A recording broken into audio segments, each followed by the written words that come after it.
მოგესალმებით, ეთერშია გადაცემა ახალი პარადიგმა, მე მისი წამყვანი თენგო ომანიძე გახლავართ. დღევანდელ გადაცემაში ჩვენი სტუმარი იქნება მედია პოლიტიკის ექსპერტი ბატონი გიორგი ახვლედიანი. მოგესალმებით ბატონო გიორგი და დიდი მადლობა გადაცემაში სტუმრობისთვის. მადლობა მოწვევისთვის, მივესალმები. ეს მაყურებელს. დიდი ხანი არ ყოფილხართ ჩვენთან და დარწმუნებული ვარ ჩვენი მაყურებლისთვის ძალიან საინტერესო იქნება თქვენი მოსაზრებები, როგორც ქვეყნის შიგნით მიმდინარე პროცესებზე, ისე მის ფარგლებს გარეთ.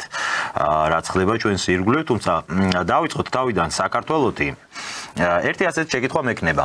არჩევნების შემდგომ განვითარებულმა პროცესებმა ერთი რამ რაც ალბათ რომელი მხრიდანაც არ უნდა უყურებდე პროცესს ცალსახად გამოაჩინა არის რომ სახელმწიფოს ადმინისტრაციული პრაქტიკა აი ამ ლიბერალური ჯგუფების მიმართ არის შეცვლილი. და გულისხმობ რას? ეს ხალხი ვინც ეხლა აქტიურობს ამ პროცესში, ესენი ეხლა ხო არ გაჩენილან, ისინი წლების განმავლობაში იყვნენ ჩვენ საზოგადოებაში პრივილეგირებული ადგილიც ეკავათ. გვინახავს წარსულში მათ მიერ გამართული საკმაოდ რადიკალური პროტესტები, მათ შორის სამართალდამცავებისთვის ტუალეტის ქაღალდების შეყრა, შეურაცხყოფა, მაგრამ როგორც წესი მათ ეს გაზდიოდათ. ესე ხდებოდა ყოველთვის და ეს იწვევდა აქეთ მხარეს მყოფი ადამიანების სამართლიან გულისხმობას.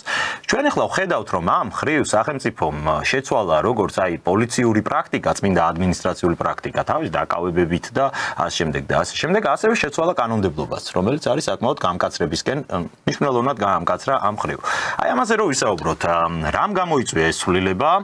რამდენად სამართლიანია ეს ცვლილება, მოდი ესეც აი ამ პოლიტიკის შეცვლა ვთქვათ, რამ გამოიწვია ეს ყველაფერი და შედეგი რა იქნება ამისი. ხომ არ მივდივართ მართლაც ნაბიჯ დიქტატურისკენ, როგორც ეს ხშირად ბრალდების სახით ისმის ხოლმე. ხო, ხშირად გვესმის ხოლმე, ეგ აბსურდი, მაგრამ რა თქმა უნდა, როგორი გამოწვევებიც არის ქვეყანაში, სუსტად ისეთივე რეაგირებას ახდენს ყველა ნორმალური ხელისუფლება ასეთ გამოწვევებს. ხა, როდესაც გამოწვევა არის ამ შემთხვევაში გარკვეული, კი ბატონო, რადიკალური ფლანგის, ოპოზიციური ფლანგის რადიკალიზაციის, X ვითარების გამწვავების, მაგრამ ეს ყველაფერი რაღაცნაირად არ გადადის იმ დაშვებულ ზღვარს, იმ რაღაცა, მოდით ასე ვთქვათ, დაუწერელ, ასე ვთქვათ, საზღვარ წითელ ხაზს, ხო? არ გადადის იმ წითელ ხაზს, კი იმ წითელი ხაზის ზღვარზე მოძრაობს, მაგრამ მაინც არ გადადის, ბუნებრივია რომ ხელისუფლების ნებისმიერი, ასე ვთქვათ, თავის პატივისმცემელის და ქვეყანაზე მოფიქრალი ხელისუფლების პირობებში გარკვეული, ასე ვთქვათ, ლოიალური და ჰუმანური მიდგომები, რა თქმა უნდა, წინაპლანზე არის წამოწეული. იმიტომ რომ ბუნებრივია ამ შემთხვევაში თუ არ გადადის ზღვარს ოპოზიცია თავის რადიკალებში თუნდაც არც ხელისუფლება ცდილობს რომ ამ შემთხვევაში ზედმეტი სალაპარაკო გახადოს თქვათ თავისი თქვათ მოქმედებები და ძალისმიერი ქმედებები ხო მაგრამ როგორც კი ეს ხაზი იქნება გადალახული და ეს ხაზი ჩვენ ნახეთ რომ ბოლო არჩევნების შემდეგ რეალურად გადაილახა და გადაილახა რა თქმა უნდა არა მხოლოდ იმიტომ რომ უბრალოდ ასე მოუნდა ჭიჭევაშაძეს ან თქვათ რომელიმე პოლიტიკურ ლიდერს ამ შემთხვევაში ხო ოპოზიციის არამედ ეს ყველაფერი სწორედ რომ ხაზი უნდა გადალახულიყო და იგეგმა იმ ორგანიზაციებში, იმ საერთაშორისო ჯგუფებში, რომელთა მხილებასაც ჩვენ ახლა ყოველდღიურად ვისმენთ დილიდან საღამომდე ტრამპისა და მასკის გუნდისგან, ასე ვთქვათ, პრეზიდენტ ამერიკის ახალი ადმინისტრაციისგან, ხო? რომლებიც ამხელენ ამ ორგანიზაციებს, ამხელენ მათი დაფინანსების წყაროებს. პირდაპირ გვეუბნებიან, რაში იხარჯებოდა ეს თანხები, რა აბსურდული მიმართულებით იხარჯებოდა, ეს კიდე ცალკე უბედურებაა, მაგრამ ხედავთ რომ გადატრიალებები, მაედნები, რევოლუციები, კანონიერი ხელისუფლების დამხობები, აი ეს მანქანა, როგორც ჩვენ ვხედავთ, ძალიან სერიოზულად ამუშავდა სწორედ ოქტომბრის არჩევნების შემდეგ. მეტი წარმოიდგინეთ, აი რა უნდა მომხდარიყო, როდესაც უცებ ჩვენ ვიგებთ ამერიკის ადმინისტრაციისგან, რომ USAID-ის მიერ 53 მილიონი დაიხარჯა მარტო იმაში, რომ როგორმე ოპოზიციას ანუ შედეგი დაედო ამ შემთხვევაში ყველანაირი მეთოდით და ყველანაირი საშუალებით არჩევნებზე. 53 მილიონი წარმოიდგინეთ ამ ხელა თანხა საქართველოს მასშტაბით, ხო? ეს თანხა ხა შეიძლება იქ ამერიკის და ჩინეთის მასშტაბით შეიძლება ისი არ ყვიროდეს, მაგრამ პატარა 3 მილიონი ამორჩეველი რო ყავს ქვეყანა. საარჩევნო კამპანიისთვის ეგ არის კატასტროფული თანხა 53 მილიონი, ხო? არ ვიცი მე რომელ პოლიტიკურ ორგანიზაციას როდესმე ასეთი თანხა დახარჯული აქვს თუ არა, ხო? 53 მილიონი დაიხარჯა და წარმოვიდგინეთ ეს დაიხარჯა იმისათვის, რომ ყველაფერი გაკეთებულიყო ოღონდ ხელისუფლებაში მოსულიყვნენ ეს რადიკალური ამ შემთხვევაში დაჯგუფებები, მე მათ პარტიებს და ოპოზიციებს ნამდვილად ვერ უწოდებ, იმიტომ რომ მათი საქმიანობა აღარ შეესაბამება არც პარტიულს და არც ოპოზიციურს, ხო? შესაბამისად, აი ამ კრიმინალურ დაჯგუფებებს, რომელსაც უნდა ჩაეგდოთ ხელში ძალაუფლება იმისათვის, რომ ერთ-ერთში შეესრულებინათ ის დავალებები, რომელიც მოდიოდა, აი სწორედ იმ ჯგუფებიდან, საიდანაც მოდიოდა ეს ფინანსებიც, ხო? ეს ხო ყველამ ძალიან კარგად დავინახეთ. ამიტომაც მოხდა გამწვავება აი სწორედ არჩევნების შემდეგ. ამიტომაც მოხდა კი გეთახმებით ეგო რომ წინა თქვათ იგივე შარშანდელი მარტის პერიოდშიც გავარდა მაგალითად მოლოტოვის კოქტეილი, ხო? და მაგის გამო დაიწყო კიდევაც ეს გრიგორიადის თუ არ შემიშველოს გვარი. ხო და შესაბამისად, მე რაც მოხდა როგორც შეიწყალა ახლა იმ ქალბატონმა გასაგებია, მაგრამ ორქოში პასუხი ადეკვატური აი ამ საშინელ კრიმინალურ დანაშაულზე, რომელიც სისხლის სამართლებრივი დანაშაულია, ხო? მოლოტოვის კოქტეილის სროლა პოლიციელის მიმართ და ნებისმიერი მიმართულებით. ხო, ეს არის სისხლის სამართლის დანაშაული და სისხლის სამართლის დანაშაულით აღიძრა კიდევაც საქმე. მაგრამ ყოველ შემთხვევაში, რა თქმა უნდა, ამ მიმართულებას არ ქონდა რაღაცა, აი გაგრძელება და დიდი მასშტაბი. და რაღაცნაირად ამ თემით თითქოს და ეს ყველაფერი ამოიწურა, გრიგორიადის დააკავეს, შემდეგ იმან შეიწყალა, რაღაცნაირად ეს თემა გაიწოვა და დანარჩენი ყველაფერი მხოლოდ ადმინისტრაციული რაღაცა სახტელებით და სასჯელებით, ასე ვთქვათ, მოგვარდა. რომელიც მაშინ ბევრად უფრო ნაკლები იყო. ხო, ბევრად უფრო ნაკლები იყო. პროცესებიც ხა არ გაგრძელებულა 2-3 თვე, ხო?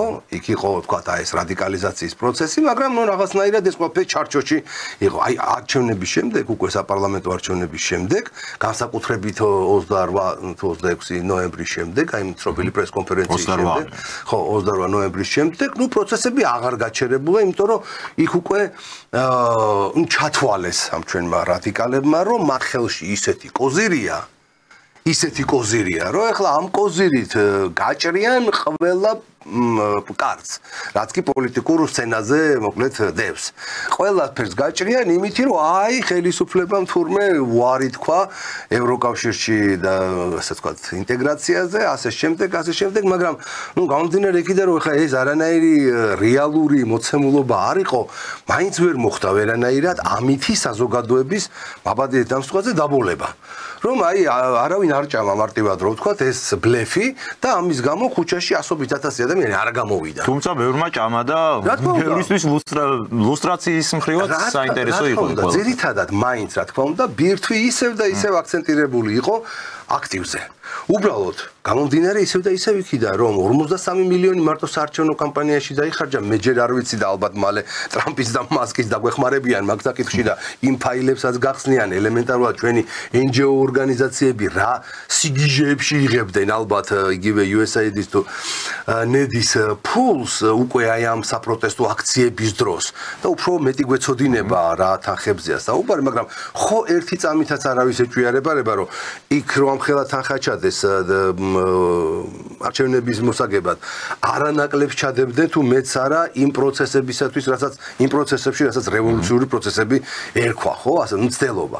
შესაბამისად აქტივის რაოდენობაც გაიზარდა. იმიტომ რომ თუ სად ახლა სიტყვაზე ვთქვათ ახლა 100 ლარით აყვანილი აქტივი და სად 1000 ლარით აყვანილი აქტივი. სად 1 მილიონით, როდესაც 1 მილიონით შეკრიბავ რაღაც ჩენს ადამიანებს გვერდში მყოფებს, რომელსაც ხელფასებს გადაუხდი და სად ახლა 5 მილიონით და 10 მილიონით, ხო? ბუნებრივია ეს აქტივი შარშანდელთა და შარშანწილდელთა შედარებით რაოდენობრივად გაზარდეს. სამწუხაროდ ახლა ჩვენი ასე ვთქვათ განათლების სისტემის მიმართულებით ბოლო წლებში არსებული ბევრი ასე ვთქვათ პრობლემის და არასწორი მიმართულების გამო ბევრი ჩვენი ახალგაზრდა სამწუხაროდ დღეს იმის მაგივრად რომ აი ამ სწორი ქართული ინტერესების გააზრებას ახერხებდეს, ხო? არის მთლიანად ემოციურ ფონზე აწყობილი, რომელსაც გონია რომ სააგაშვილი არის დემოკრატი ზოგადად კაცობრიობის ისტორიაში და დღევანდელი ხელისუფლება არის დიქტატურა. ისინი შეგეკამათებოდნენ ბატონ გიორგი, აი ამაში ბოლოს რაც თქვით ამ საკითხში, მე ბევრისგან მომისმენია, არ ვიცი ხა რო გითხრათ, ჩემზე პირობითად ძალიან ასაკით მცირე ადამიანებთან ხშირად არ მქონია საუბარი, მაგრამ ჩემი ასაკის ვინც არის მაგ პროცესში ისინი სწორედ ამას ამბობენ, რომ ჩვენ სააკაშვილი კი არ მოგწონს და სააკაშვილის გამო არა ვართ იქ გასული და იქ არ არის იქ არ გადიან ადამიანები ზოგადად რომელიმე პოლიტიკური პარტიის სიყვარულის გამო. Რამდენად არის ეს ასე? აი თქვენ რასაც საუბრობთ, მაგ ლოგიკით გამოდის, რომ ფინანსური საკითხის გადაწყვეტა მაგ მხრივ, ანუ ის რომ ეხლა მაგალითად ტრამპის ადმინისტრაციის მხრიდან ეგ დაფინანსებები შეჭერდა უკვე. წესით ეს უნდა აისახოს მათ შორის აპროტესტო მუხტის კლებაზეც. თუ კი ეს არის თავიდან ბოლომდე დაფინანსებული პროტესტი, მაგრამ არიან იქ მართლაც ადამიანები, რომლებიც არ ვიცი, უბრალოდ გულწრფელად რაღაცა უკმაყოფილების გამო იმყოფებიან, ხო? რა თქმა უნდა, კი, არა, რა თქმა უნდა, იქ არიან. მაგრამ რამდენად მნიშვნელოვანი ნაწილია ხელფას არიღებენ, ხო, ორი აზრი არა, რა თქმა უნდა, შეუძლებელია აქცია იყოს 100-დან 100% მარტო აქტივი. რამდენად სწორია მე რომ ეს ხალხი და ეს აქტივის ნაწილი ხალხში მოუხარშა. მე ძალიან ხშირად გქონია საუბარი ესეთ ადამიანებთან, რომლებიც არ არიან ნამდვილად არავით არის აქტივი, მაგრამ გულწრფელად არიან აი ამ რაღაცა ემოციურ ასე ვთქვათ ფლანგზე თუ პოზიციაზე, რომ აი და მოკლედ გამწარებულები არიან იმის გამო, რომ იქ რაღაც შეტაკება მოხდა პოლიციელებსა და ვიღაც ახალგაზრდებს შორის, თითქოს რა პოლიციელები გამიზდევდნენ ვინმე მოსაკლავა და დასაჭერა და ის საწყლები გარბოდნენ და თითქოს ისინი არ ესხმოდნენ თავს.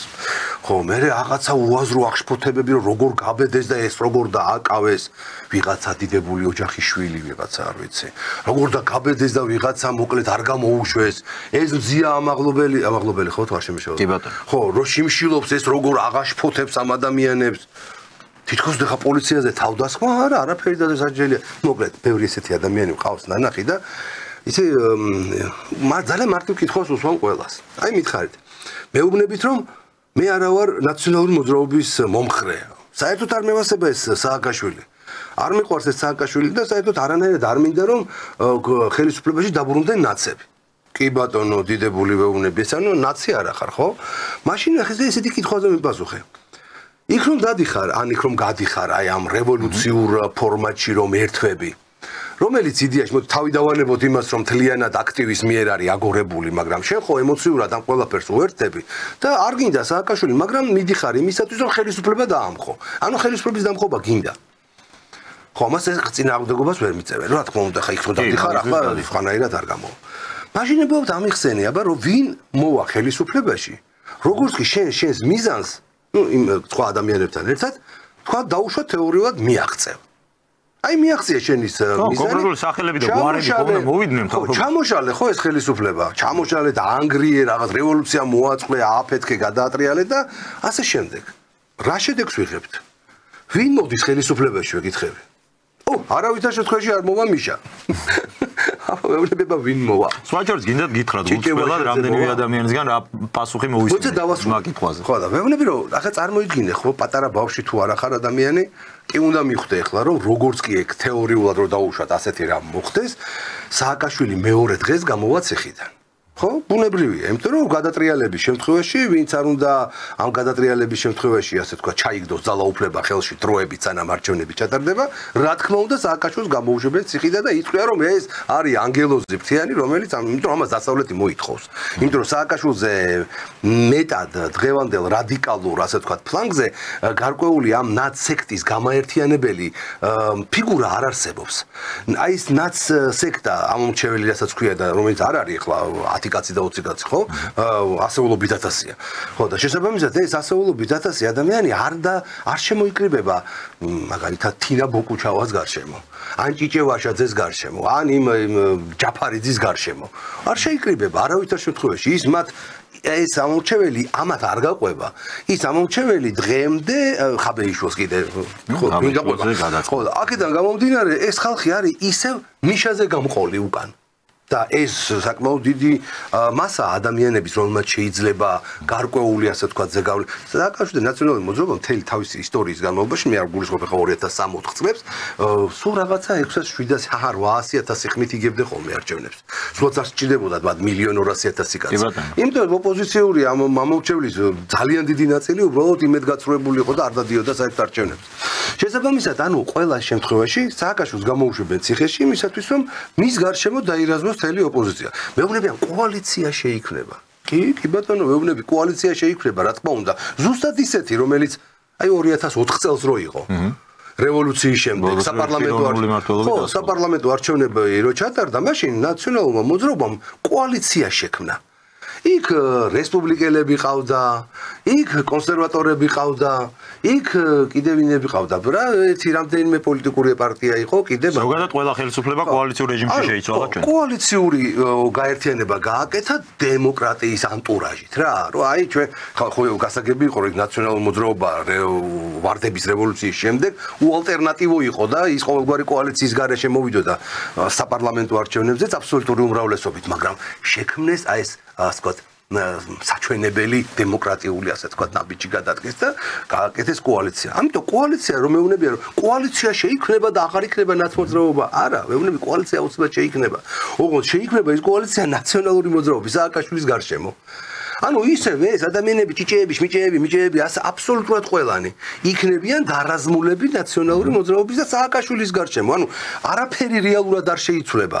გარდა იმისა, რომ ხელისუფლებაში ისევ დაბრუნდებიან რევანშისტი შიზოფრენიკები, ხო? კრიმინალი პოლიტიკური პარტიის რევანშისტი შიზოფრენიკები. რომელსაც ემატება 1000-ჯერ უფრო მეტი აგრესია, შური იძიო ყველაფერზე, ამდენი ხის განმავლობაში ხელისუფლებაში რო ვერ იყვნენ. სწორია თუ არა, მათ შორის ოპოზიციის ყველას ერთგვარში მოხარშვა, როგორც ეს არის ხოლმე ტრადიციულად მათ შორის სამთავრობო რიტორიკაში, რომ აი ყველა ნაცია. ჩვენ ხედავთ, რომ ბოლო პერიოდში და აი რატო გითხარით წეღან რომ ყველად გეტყვით მეთქი რა პასუხი მიმიღია რამდენიმე ადამიანისგან შეიძლება ბევრისგან არა მაგრამ ისინი ასახელებენ რომ არა მე ნაცების გამო არ დავდი აბა ვის გამო დადიხარ ხო კითხავ აი ერთი კაცი მითხარი რა ვინ მოგწონს მაშინ მაგ პროცესში გახარიას გვარი გამიგია მათგან სიმართლე რო გითხრათ გახარია არის ადამიანი რომელიც როგორც აღმოჩნდა არ დარჩა მანდატების გარეშე როგორ ფიქრობთ არის რეალურად განსხვავება გახარიას პოლიტიკურ გუნდს დანარჩენ ოპოზიციას შორის და ნუ არ ვიცი რა როლი აქვს მას საერთოდ აი ამ პროცესში.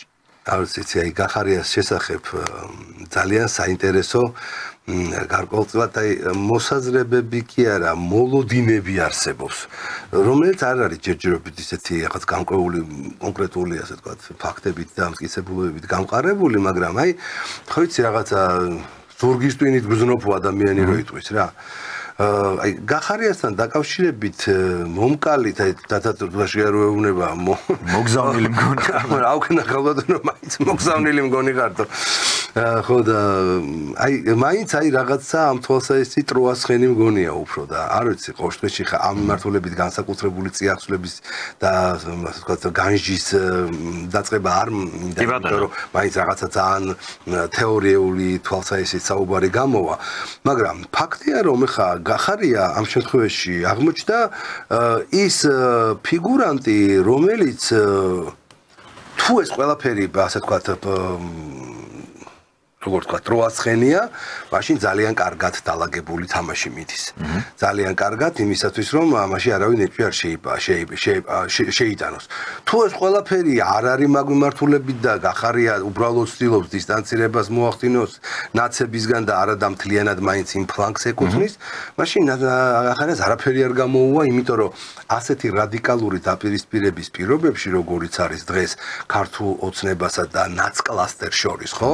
ხო დღეს ხო პრაქტიკულად ნაცრისფერი აღარც ჩანს უკვე არის შავი და თეთრი ხო ის ვინც გაიგივებული არის თქვა აი ამ ერთიან რევოლუციურ ფლანგთან ის არის ამ შემთხვევაში ერთი პოლუსი და მეორე პოლუსი როგორც ყოველთვის რა თქმა უნდა მთავარი პოლუსი არის ყოველთვის ყოველ პერიოდში ყველა დროს ხელისუფლება როგორც ძალაუფლების მქონე და ძლიერი ასე ვთქვათ რესურსების მქონე აქედან გამომდინარე შუაში თუ ვინმე გადაწყვეტს მოქცევას ხო ანუ ამ ორ პოლუსს შორის მით უმეტ კიდევ ამბობ ასეთი რადიკალიზაციის პირობებში ის გარდაუულად გაქრება უბრალოდ გარდაუულად გაქრება იმიტომ რომ მას ვერავინ ვერ დაინახავს და ეს ზღაპრები რომელიც უკავშირდება მესამე ძალას რომ იქ ვიღაცა აუცილებლად უნდა გამოჩნდეს თეთრ ცხენზე ამხედრებული დროშით ხელში და შემოვარდეს ქართულ პოლიტიკაში და თქვას რომ აი მე მოვედი და ხალხმა თქვას რომ აი მესამე ძალა მოვიდა ამას ვისმენ უკვე დაახლოებით 35 წელიწადია რომ მესამე ძალა რაღაცა მესამე ძალის მოლოდინში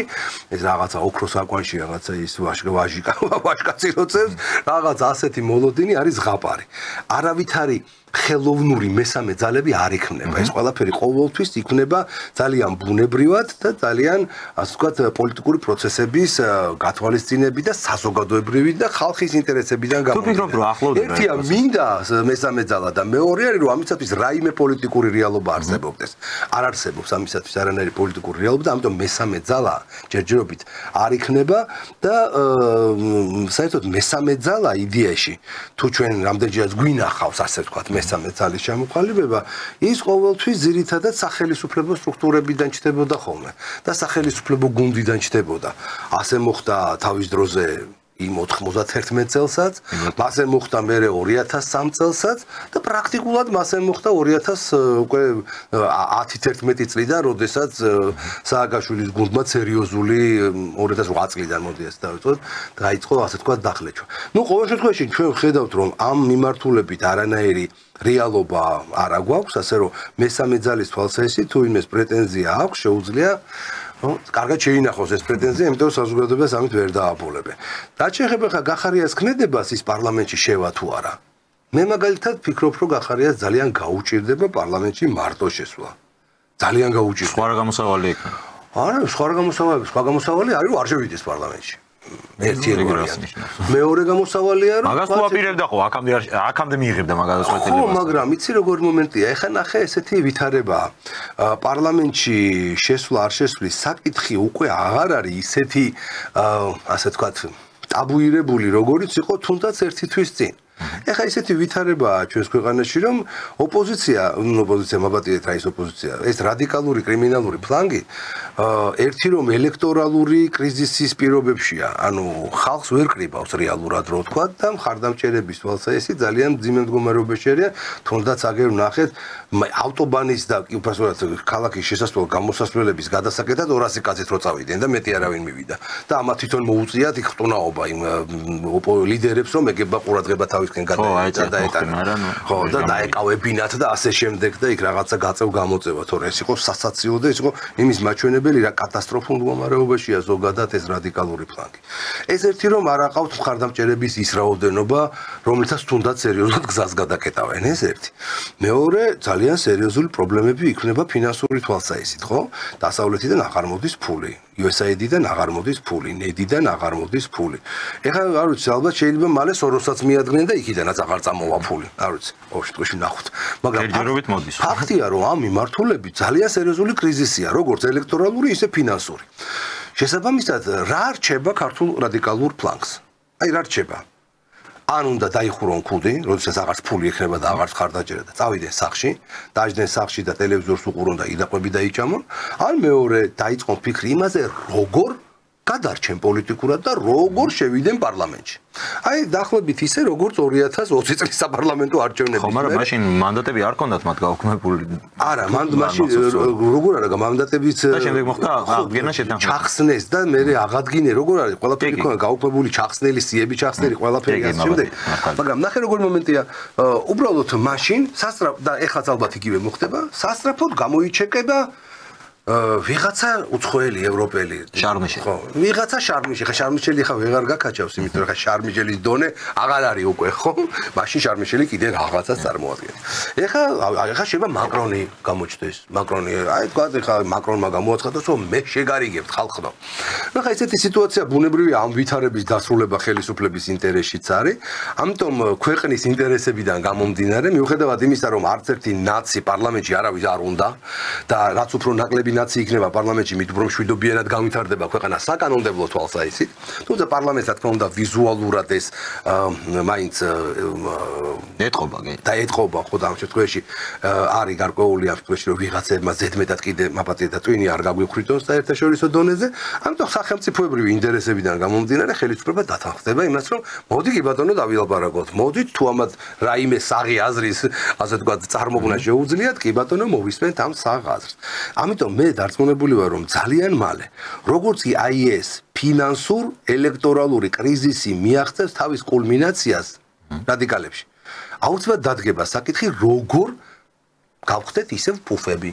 როგორ შევიდეთ პარლამენტში. ანუ გჭირდება კაცი, მაკრონი იქნება ეხა ეს თუ ვინმე სხვა.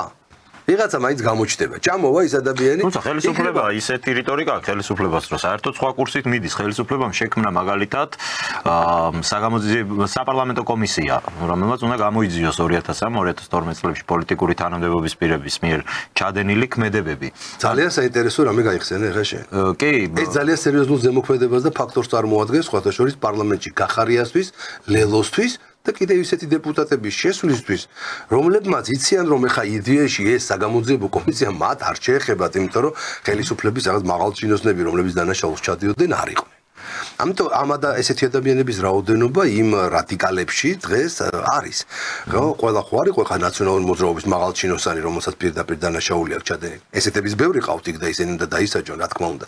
მაგრამ არიან ისეთები, რომლებიც ახლა კი იმ კლასტერში არიან გათქვეფილნი, მაგრამ ნუ ყოველ შემთხვევაში ხა წარსულში არ იყვნენ, ხო იქ და ვერ დაარქმევ ხა რომ მან რაღაც დანაშაული ჩაიდინა. სიტყვაზე. აქედან გამომდინარე, მათაც ძალიან დიდი мотиваცია აქვთ. იმათმა ვინც იციან რომ მათთვის ძალიან მძიმე ვითარება შეიქმნება და იქ პარლამენტში იქნებიან თუ პარლამენტს გარეთ გარდაულად ეს კომისია ძალიან მძიმე დღეში ჩააგდებთ და ძალიან სერიოზულად მოხდება მათი დანაშაულების ამოტივება ხო ისინი არ ვიცი ისინი ან საქართველოსთან გაიქცევიან საბოლოო ჯამში თუ გაასწრეს და ან არ ვიცი ან მოყოლში მოუწევთ პასუხისგება და იქნება. მაგრამ ის ადამიანები, რომლებიც თქვა შეიძლება მაგ კლასტერში არიან დღეს, მაგრამ არ არიან ყოფილი დანაშავეები და არ ჩაუდენიათ, უბრალოდ არ ყოფილან მაშინ ნაცმოძრაობის მაღალჩინოსნები, ხო? ისინი რა თქმა უნდა ამ შემთხვევაში იფიქრებენ ერთი და მხოლოდ ერთზე, რომ შევიდნენ პარლამენტში და შესაბამისად პარლამენტით გადარჩენ როგორც პოლიტიკური ფიგურანტები. ელემენტარულად ჰქონდეთ ხელფასი და ელემენტარულად ჰქონდეთ პარტიული დაფინანსება, ხო? პარტიული დაფინანსება, რომლის გარეშედაც პოლიტიკური პარტია 4 წლის განმავლობაში ვერ იარსებებს. საქართველოში არ აქვს ჩვენ ის პოლიტიკური კულტურა და ჯერჯერობით ეს ალბათ ხვალინდელი დღის საქმეა, როდესაც მოსახლეობა და პოლიტიკურად ჩამოყალიბებული საზოგადოების რაღაცა ჯგუფები გარკვეული შემოწირულობების და დახმარების საერთოდ სხვა პროცესები ჭირდება ჯერ. ხო, ნუ არა, გვიან აუცილებლად მივალთ აქამდე. აუცილებლად მივალთ აქამდე, რომ ადამიანები რაღაცა პერიოდში ჩათვლიან თავის ვალდებულებას იმ პოლიტიკურ ორგანიზაციას, რომელსაც იდეოლოგიურად უდგანან გვერდში, თვეში ლარი გადაუხადონ სიტყვას, ხო? მივალთ აქამდე აუცილებლად ამ პოლიტიკურ კულტურას პარტიებიც უნდა იყვნენ შესაბამისად ამისთვის. რა თქმა უნდა, პოლიტიკური კულტურა უნდა ჩამოყალიბდეს, რომელშიც პარტიებად მონაწილეობს და აუმჯერებს. მაგრამ ნუ ეს ყველაფერი მომავლის საკითხია და დღესდღეობით სხვა შესაძამისი ფინანსური რესურსი აღარ არის. დამთავრდა უკვე ის, როდესაც პოლიტიკური პარტია დროა, არასამთავრობო ორგანიზაცია დროადან შემოსული ფულით ფინანსდებოდა, ხო? აი ესე უკანაკარებით რა. და სოროსი აძლევდა იმას, ან USAID აძლევდა რომელიმე არასამთავრობო ორგანიზაციას, ისინი მე შეთანხმებულნი ამ თავის დონორებთან იმის 80%-ს მიარბენინებდნენ პარტიებში, იმ დანარჩენ 20%-ს გაწერდნენ სემინარებში, რომ როგორ კარგი NGO-ები ვართ. ანუ აქედან გამომდინარე ეს ყველაფერი დასრულდა. ანუ ზოგადად ის გამჭვირვალობის კანონის და ეხლა უკვე ის ფარას ასე ვთქვათ ანალოგი ზუსტი რომელიც შემოვა, საერთოდ გააქრობს ამის პერსპექტივას, მიუხედავად იმისა, რომ ამის პერსპექტივა თავადაც უკვე ხრება იმ დონორების აღარ არსებობიდან გამომდინარე, რომელიც აქამდე ასე ვთქვათ ატკატებით მუშაობდა. ისიც რა მაინტერესებს, ბატონო გიორგი, ის რომ ფინანსური პრობლემები შეექმნება განსაკუთრებით ეს აისახება რა თქმა უნდა როგორც თქვით ოპოზიციურ ფლანგზე ბევრს დაუკარგავს მე დარწმუნებული ვარ საერთოდ პოლიტიკაში მონაწილეობის мотиваციასაც და ამას მეუღურებ სრულიად ჯანსაღად კარგია როდესაც ადამიანები აღარ მიიღებენ პოლიტიკაში მონაწილეობას მხოლოდ რაღაც ფინანსური დაინტერესების გამო და მათ ეკნებათ გაჩნდება ჩემი აზრით მეტი სივრცე ისეთი ადამიანებისთვის რომლებიც აი მარტო ფულის გამო კი არ მოდიან რაღაც სხვა ინტერესიც აქვს მართლა უნდათ რომ რაღაც გააკეთონ ამ ქვეყნისთვის კარგი და ასე შემდეგ თქვენ თუ გექნებოდათ ასეთი პროგნოზი. ჩვენ გვაქვს ახლა მიმდინარე წელი იქნება ადგილობრივი თვითმმართველობის არჩევნები, რომელიც ასევე არის საერთო არჩევნები. თუმცა რა თქმა უნდა აქ ინტრიგა ბევრად უფრო დაბალია ვიდრე საპარლამენტო არჩევნების დროს, მაგრამ ძალიან მნიშვნელოვანი არჩევნებია განსაკუთრებით აი ახალი პოლიტიკური ძალებისთვის, რომლებსაც შეიძლება ახლა სურდეთ რომ სადონ საკუთარი ბედი. თუ ფიქრობთ რომ აი ეს USAID-ის გავლენების შემცირება პროცესზე და ზოგადად ამ გარიფულის შემცირება პოლიტიკურ პროცესზე ამ ხრი მოახდენს რაიმე გავლენას. უნდა ველოდოთ თუ არა რომ გამოჩნდებიან ახალი პოლიტიკური ძალები, გაჩნდება უფრო მეტი სივრცე ამ ხრივ. წესით და რიგით. იმიტომ რომ გასაგებია ხელისუფლების ხელშია დღეს ყველაფერი, მაგრამ თავისუფალ სივრცე ხო არ რჩება. ყველა შემთხვევაში რა თქმა უნდა, როდესაც 1, 2 ან 3 აქამდე გავლენიანი ფინანსურად შეძლებული, USAID-დან დაფინანსებული, NED-დან დაფინანსებული, Soros-დან დაფინანსებული მილიონობით და ათეულობით მილიონით, ასე თქვათ, მდიდარი ორგანიზაცია ქრება პოლიტიკური ველიდან. ბუნებრივია რომ და მე დარწმუნებული ვარ რომ გარკვეულ პოლიტიკურ ძალებს გაქრობა მოუწევთ გარდაუვლად შესაბამისად და აქ ბევრი ფაქტორი უკვე ჩამოვთვალეთ ხო დაწყებული ფინანსური კრიზისები გაგრძელებული ამ შემთხვევაში საგამოძიებო კომისიები და ასე შემდეგ და მე რამდენად უნდა აიტანოს ერთი და იგივე პოლიტიკური ძალების გაპუფება საზოგადოებამ და ამორჩეველმა ხო ამასაც ხო რაღაც თავისი ლიმიტი აქვს ბოლოს და აღარ გინდა რომ ისეთ რაღაც პოლიტიკურ ძალას დაუჭირონ ხაი რომელიც ყოველ 4 წელიწადში ერთხელ პუფდება აქ მოგახვევს თავს რაღაც სიგიჟეებს გაგიჩეს რაღაცა ილუზიებს რომ არ იქა ახლა ჩვენ ავდგებით და კავკასიონს გადავიტანთ ჰიმალაიში და ჰიმალაის მთებს საქართველოში მაგრამ საბოლოო ჯამში აღმოჩნდება რომ ეს ყველაფერი არის პუფიზაციის კიდევ ერთი გამვლელი გზა აქედან გამომდინარე ეს გარდაუვალი პროცესია რომ რაღაცა პოლიტიკური ძალები ამას შეეწირებიან როგორც ნათქვამია თავისუფალი ადგილიო თუ წმინდა ადგილიო არჩევაო მოკლედო цаრიელიო ბუნებრივია ყველაფერს თავისი ადგილი აქვს და ყველაფერი თავისებურად შეივსება ხო და მათ ადგილს დაიკავებენ გარკვეული პოლიტიკური ძალები რა სახის როგორი კონკრეტული მიმართულების ალბათ ახლა ერთადერთი რაც წინასწარ შეგვიძლია ვთქვათ რომ ჩვენს ქვეყანაში მართლაც და მადლობა ღმერთს დადგა უკვე ის პერიოდი როდესაც დასრულდა აი ეს ლიბერალური, ფსევდოლიბერალური კი, ეგ მნიშვნელოვანია, რაზე იქნება მოთხოვნა პოლიტიკურ ბაზარზე. იდეოლოგიური პოლიტიკური ძალების ჰეგემონია. აი დასრულდა, ხო? დასრულდა 91 წლიდან მოყოლებული ჩვენს ქვეყანას 2012 წლამდე მართავდნენ ლიბერალური, ფსევდოლიბერალური პოლიტიკური ძალები. და თითქოს და მთელი საზოგადოება, აბსოლუტური უმრავლესობა ჩვენი საზოგადოებისა ყოველთვის იყო, არის და დარწმუნებული ვარ, რომ კიდევ ძალიან დიდხანს იქნება სწორედ კონსერვატიული განწყობების მიუხედავად ამისა ხელისუფლებაში ყოველთვის იყვნენ ლიბერალები. ნუ საოცრება არის ეგ ამ. იმიტომაც არ იყო ნდობა ხელისუფლების და პოლიტიკური კლასის მიმართ. იმიტომ იყო ეს ლიბერალები, იმიტომ იყო რომ ისინი სწორედ და ლიბერალური დასავლეთიდან იღებდნენ ფულს იმისაც რომ ხელისუფლებაში მოსულიყვნენ.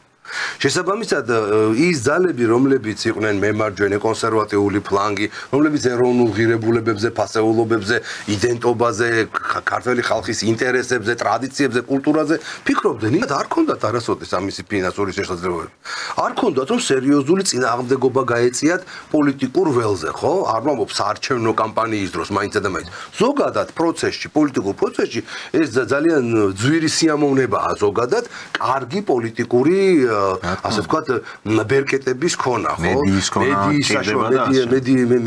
მედია თუ გაქოს საერთოდ საშუალება ან თქვა სიტყვაზე გავლენა მოახდინო თქვა იქ რაღაც სოციალურ ქსელებზე შექმნა რაღაცა ისეთი ჯგუფები რომელიც ელემენტარულად შენი ინტერესების და შენი პოლიტიკური პროცესების გააქტიურებას მოახერხებენ ძალიან შორს დაგვიყვანს ძალიან ძვირი სიამოვნება და საქართველოს არასოდეს ასეთი კონსერვატიული მიმართულების პოლიტიკურ ძალებს არ ქონდათ იმის 1000-ედიც კი რაც ქონდათ ამ ლიბერასტულ პოლიტიკურ ძალებს მოდი ასე ვთქვათ რომლებიც იღებდნენ მუდმივად აი უღაზროდ დიდ რაოდენობა ფინანსურ რესურსს ამ თვალსაზრისით აი ეს გარდატეხა მოხდა ეხლა შეიცვალა ეს ყველაფერი და შეიცვალა არა მხოლოდ იმიტომ რომ ტრამპი მოვიდა ამერიკაში და USAID-ს კარები ჩაუკეტა და აბრა ჩამოუხსნა. მარტო მაგიტო კი არ მოხდა ეს ყველაფერი. მოხდა იმიტომ რომ ქართული ოცნება, დღევანდელი ხელისუფლება ჩამოყალიბდა ბოლო რამდენიმე წლის განმავლობაში, აი ესე გამოკვეთილად, განსაკუთრებით 2020 წლის საპარლამენტო არჩევნების შემდეგ, ჩამოყალიბდა მკაფიოდ კონსერვატიულ გუნდად, რომელმაც პირდაპირ ღიად გამოაცხადა კონსერვატიული იდეოლოგიის პრიორიტეტები. ეროვნული ღირებულება ფასეულობები, მსოფლმხედველობა, ინტერესები, ხალხის ინტერესები და არა მარტო უბრალოდ გამოაცხადა, არამედ ძალიან მკაფიოდ დაუპირისპირდა ყველაფერს საწინააღმდეგოს. და იმ დონეზე დაუპირისპირდა, რასაც ვერავინ ვერ წარმოიდგენდა, რომ საქართველოში იქნებოდა ხელისუფლება, რომელიც ადგებოდა და ხმამაღლა იტყოდა, რომ დასავლელი ვიღაცა ჩინოვნიკები, დეპუტატები და ვიღაცა კომისრები, ჩვენი დირექტორები არ არიან.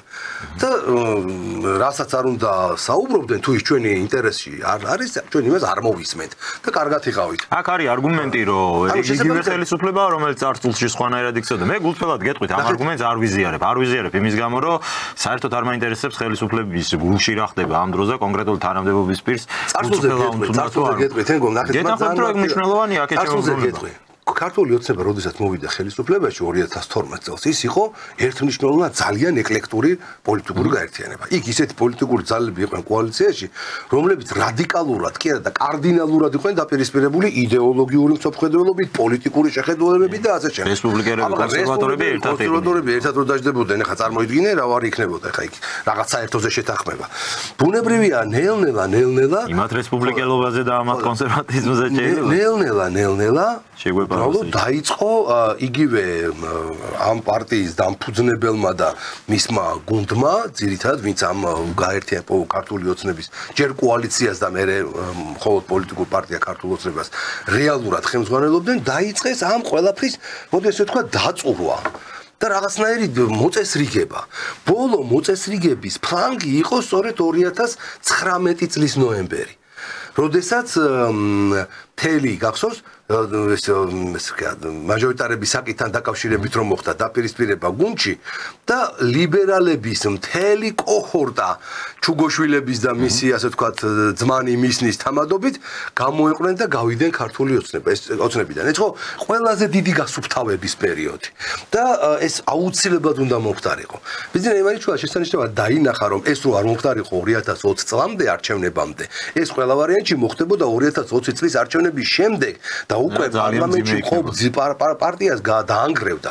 ამიტომ ძალიან სწორად გათვალეს ის, რომ ეს ლიბერასტული ფლანგი, რომელიც მოყვებოდა იმ 2012 წლიდან და იმ 2012-ში ასეთი დიდი არჩევანი იდეოლოგიურ კონტექსტებში არ იყო, რომ შენ პოლიტიკური კოალიცია დაგელაგებინა მხოლოდ საერთო იდეოლოგიური თვალზე.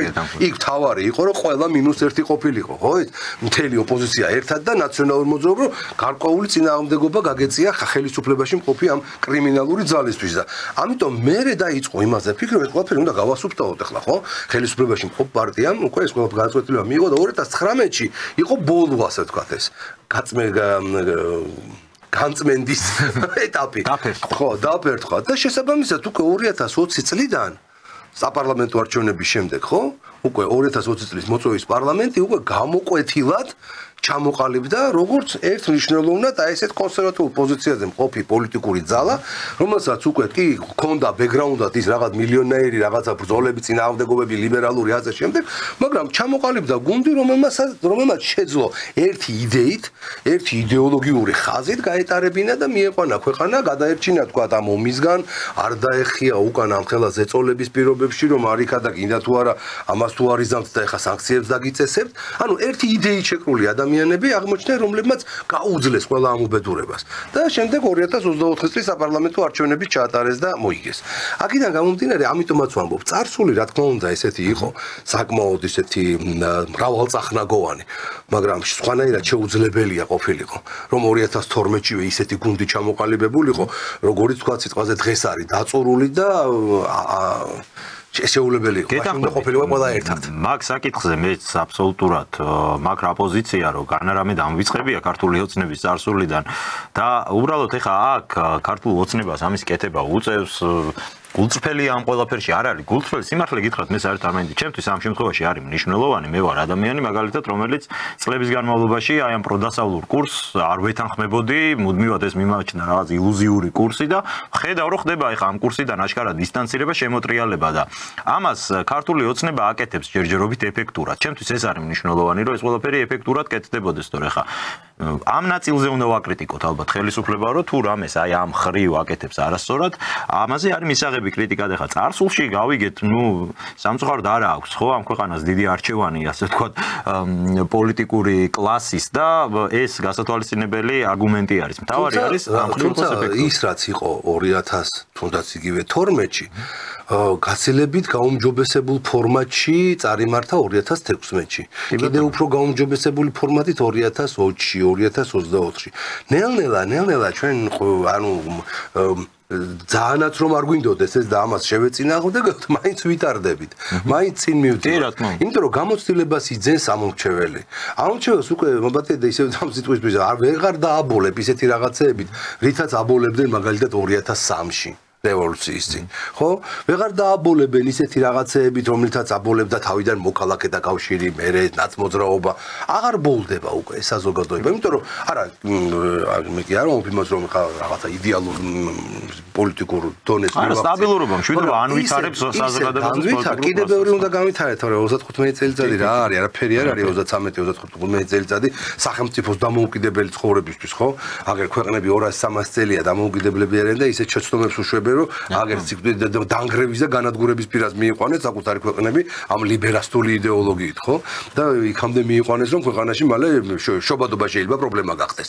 აქედან გამომდინარე, 300 და 400-ლიანი დამოუკიდებლობის გამოცდილების ქონება სახელმწიფოებს ეშლებათ ეს ყველაფერი და ბუნებრივია ხა 35 წელი რომ დამოუკიდებელი ხარ, რა ვარსკვლავები უნდა მოწყვიტო ასეთი ზოგადად პოლიტიკური კულტურის ჩამოყალიბების თვალსაზრისით, მაგრამ მაინც ჩვენ სწრაფი ტემპებით გავდივართ აი ამ პროცესებს და სწრაფად ვსწავლობთ. იმიტომ რომ ყველაფერი გავიარეთ, ხო? ჩვენ რაღაცნაირად ისე გამოგვივიდა, რომ წისქვილის ქვაც კი დატრიალდა ჩვენ თავზე. ყველაფერი გამოვიარეთ, სამოქალაქო ომი გამოვიარეთ, ომი გამოვიარეთ, დაპირისპირება გამოვიარეთ, კრიზისი, ენერგოკრიზისი, ну არ ვიცი, შიმშილი და ანარქია და ყველაფერი გამოვიარეთ. ყველანაირი ასე ვთქვათ, ხორცისაკებ მანქანაში გავიარეთ. ბუნებრივია ასეთი მძაფრი ემოციური ზეწოლა საზოგადოებაზე თავისთავად საზოგადოებას უფრო გამობრძმედილს ქმნის, უფრო გამძლეს ქმნის, უფრო ნათლად ხედავს სად იყო შეცდომა და რომელი შეცდომა არ უნდა გაიმეორო.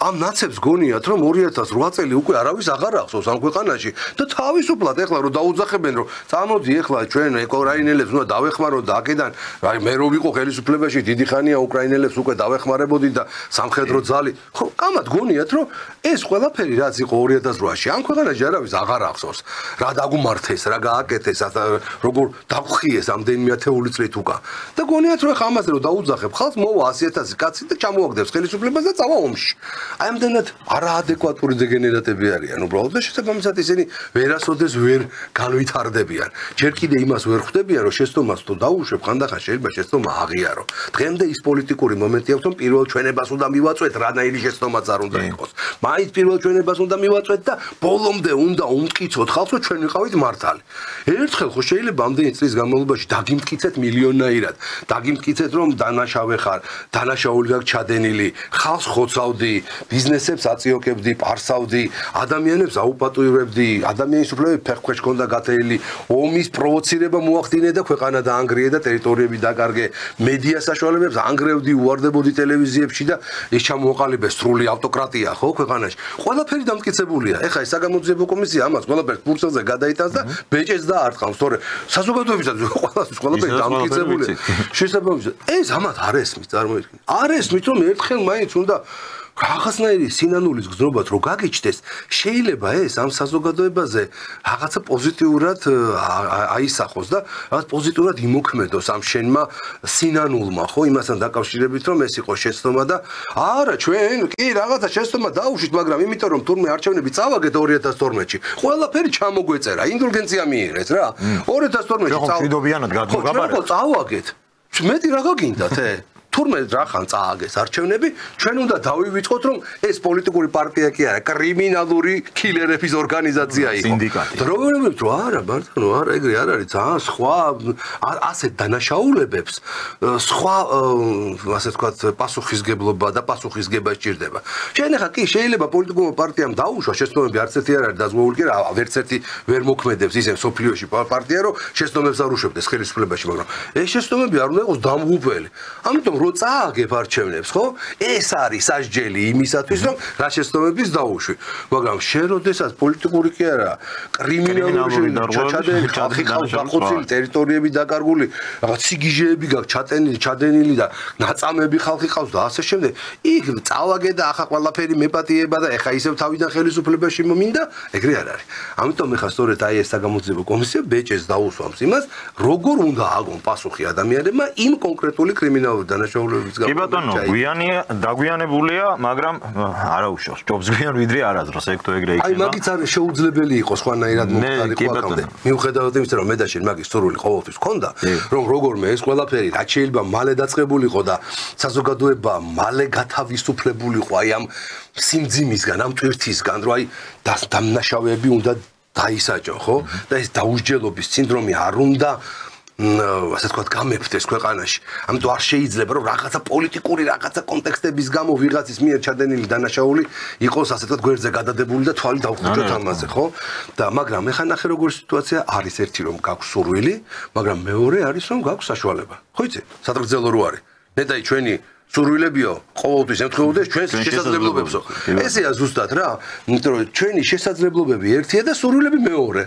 როდესაც გაქვს ამის სურვილი, მაგრამ ისეთ მდგომარეობაში ხარო, მთელი ლიბერალისტული მსოფლიო და ამერიკის შეერთებული შტატები, მთელი ევროკავშირი, აქ შენ ევროკავშირში შესვლას ცდილობ, თან და მიახლოებას და რაღაც დაკავშირებას და ასე შემდეგ და რაღაც მილიონ რაღაცაზე თვალს ხუჭავ, ყლაპავ რაღაც და ამ პერიოდში ბუნებრივი არავინ არ მოგცემდა იმის საშუალებას და პირდაპირ გვეუბნებოდა რომ არ მოგცემთ იმის საშუალებას, რომ ნაც მოძრაობა, როგორც პოლიტიკური ორგანიზაცია, ქართული პოლიტიკური რეალობიდან გააქროთ.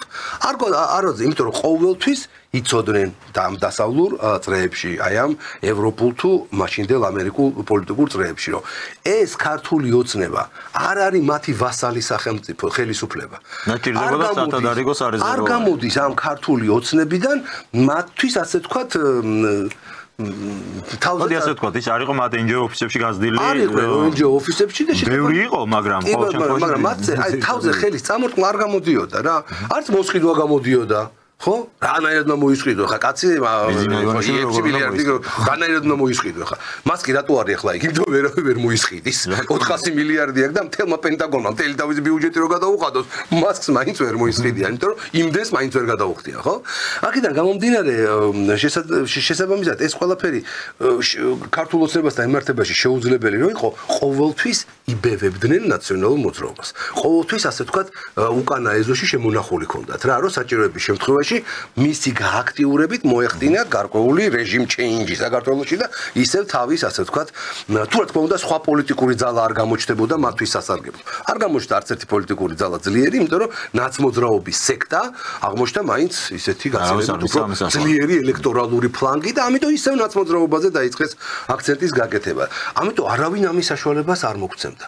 მხოლოდ მას შემდეგ რაც 2000 იგივე ვთქვათ აი ამ 2020 წლის საპარლამენტო არჩევნების შემდეგ მე უკრაინის ომის პირობებში ჩვენ მოვახერხეთ და ძალიან მკაფიო და ხმამაღლად გამოუცხადეთ დასავლეთს რომ დამთავრდა თქვენი აქ შეწყვეტე ხარკის გადახდა ქვია ეხლა ადრე ხარკის გადახდა ხო მორჩა დამთავრდა ჩვენ გავაკეთებთ იმას რასაც ჩვენი სახელმწიფოს ინტერესები ქვია და ჩვენი მოსახლეობის სურვილი ქვია და დამთავრდა თქვენი დირექტორობა აქ ბორელი ვეღარ იქნება ამ ქვეყანაში დირექტორი ჩამოდი რაღაცები გითხარი ჩვენ არ მოგვეწონება წადი სახში და მიხედე შენ თავს ხო შენი მქედე მის ბაღს ეს ძალიან კარგია და როცა სამართლიანობის აღდგენა ამიტომ ეხლა დგას მაგის შესაძლებლობა ამის რესურსი ეხლა გვაქვს და ვაკეთებთ კიდევაც ამას რომ რაღაც აი ვიტყოდი უსულოდ წარმატებას ამ პროცესში ქართულ ოცნებას უბრალოდ ერთი არის და იმედი მაქვს რომ ამ საკითხს იქნება მომავალში ყურადღება გამახვილებული რომ სამართლიანობის აღდგენა არ გულისხმობს მხოლოდ დამნაშავის დაჟია სამართლიანობის აღდგენა ასევე გულისხმობს კომპენსაციის მიღების უფლებასაც დაზარალებულების უფლებებისაც და იმედი მაქვს რომ ამ ხრივაც იქნება ხელისუფლების ყურადღება გამახვილებული რომ იმედი მაქვს რომ შემდეგი ეტაპი უკვე ნამდვილად ეს იქნება აუცილებელია ხო რა თქმა უნდა თუ არსებობს დამნაშავე თუ არსებობს დანაშაული არსებობს დაზარალებულიც და დაზარალებულის კომპენსირება ეს არის აუცილებელი პირობა ალბათ რომ სრულფასოვანი იყოს ეს პროცესი. მინდა რაც დავგვჭად რომ გადავიდეთ საგარეო საკითხებზეც, იმიტომ რომ არის ისეთი მნიშვნელოვანი პროცესები, რისი ყურადღების მიღება დატოვებაც არ შეიძლება. დონალდ ტრამპი ხშირად ვახსენეთ ჩვენ და არა მხოლოდ ჩვენ ალბათ არ არსებობს ბოლო 1 თვის განმავლობაში რაიმე პოლიტიკური სახის გადაცემა მთელ მსოფლიოში, სადაც ერთხელ მაინც დონალდ ტრამპს არ ახსენებენ, იმდენად აქტუალურია ეს ადამიანი. მე გულწრფელად გეტყვით, რომ ცოტა არ იყოს მისი დამოკიდებულებები მაშინებს, აი მაგალითად ეხა სუბოლო განცხადება არის, რომ პალესტინელებს ღაზაში დაბრუნების უფლება არ ექნებათ თუ არა, მარტო უნდა გავასახლოთ თო. უკან დაბრუნების უფლების გარეშე უნდა გაასახლოს და არა მარტო ამ ხრივ კანადა, გრენლანდია, მექსიკა, არ ვიცი, პანამა, ბევრი მიმართულებით აქვს ცოტა ესეთი ექსცენტრიული დამოკიდებულებები. მაგრამ ჩემი აზრით უფრო მნიშვნელოვანია აი საქართველოსთან მიმართებაში რა გავლენა ექნება ამ ყველაფერს. დონალდ ტრამპის პოლიტიკა რა იქნება კონკრეტულად კავკასიაზე, კონკრეტულად რეგიონზე, რა დამოკიდებულებებს გამოავლენს ამ ხრივ და ჩვენ თუ მივიღებთ ამ ყველაფრიდან სარგებელს და ბენეფიტს. ეს არის ჩემთვის პირველხარისხოვანი. დანარჩენ სახელმწიფოს როგორ გაინაწილებენ, გასუზავენ, მაგას ალბათ უჩვენოდ მიხედავთ. ჩვენ და გვახსოვდეს ყოველთვის რომ ტრამპი კი გარკვეულწილად თავისი ექსცენტრიული ქმედებით, განსაკუთრებით ილონ მასკი ხო საერთოდ. ხო, რაღაცა ისეთი შიშებს აჩენს, ხო, ეხლა აქ რაღაცა სოციოპათიასთან არ კონდეს საქმე, პარალელები რაღაცა იქ შიზოფრენია, ფაშისტურ რეჟიმებთან, მუსოლინი, ჰიტლერი, ასე შემდეგ, მაგრამ უნდა გვახსოვდეს, რომ ეს ადამიანი არის ბიზნესმენი. ბიზნესმენი და სხვათა შორის აი რასაც ჩვენ ვეძახით აი ესეთი კაპიტალისტურ ზვიგენებს ბიზნესში. აი ზუსტად ესეთი კაპიტალისტური ზვიგენი თუ ვეშაპია რა, რომელიც შეჩვეულია იმას, რომ ხო, თუ შეჩვეულია იმას, რომ თუ უნდა წარმატების მიღწევა, ამიტომ უნდა მივიდეს და აიხოს. და თუ არ აძლევენ, უნდა იბრძოლოს, იჭხუბოს და მუშტიკრივი გამართოს და იხმალაოს მილიარდებით, სანამ იმას არ მოიპოვებს. ამასაა შეჩვეული ეს ადამიანი. და არც მალავს და ამბობს, რომ მე სახელმწიფოს მართვა სწორედ ამ ბიზნეს ზვიგენური პრინციპებით ვაპირებ. ამიტომაც ის ყოველთვის ლაპარაკობს არა მოლაპარაკებებზე მაგალითად, არამედ რაც ბიზნეს გარიგებებზე. ანუ ის ამბობს, რომ მე გარიგებას დავდებ პუტინთან. კი არა, რომ მე მოლაპარაკებებს წარმართავ ამ კაცთან და ნახოთ ეხლა ეგება მოვახერხოთ ომის დამთავრება. არა, მე ისეთ გარიგებას დავდებ მასთან, რომელზეც ის დამთანხმდება, ისეთ შეთავაზებას გაუკეთებ. ხო?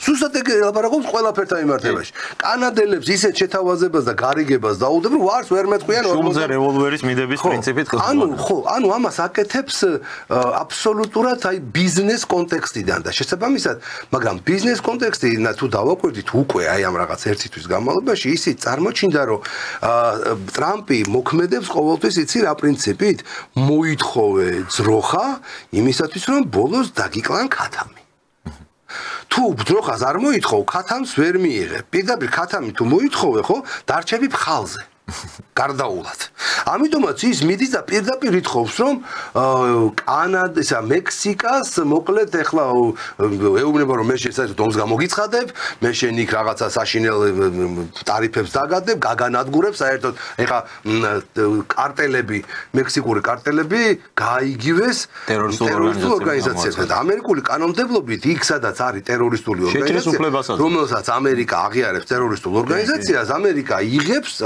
ანუ აძლევს თავის თავს უფლებას სამართლებრივად რომ იქ შეიჭრას ტერორისტთან ბრძოლის ეგიდით. წარმოიდგინე.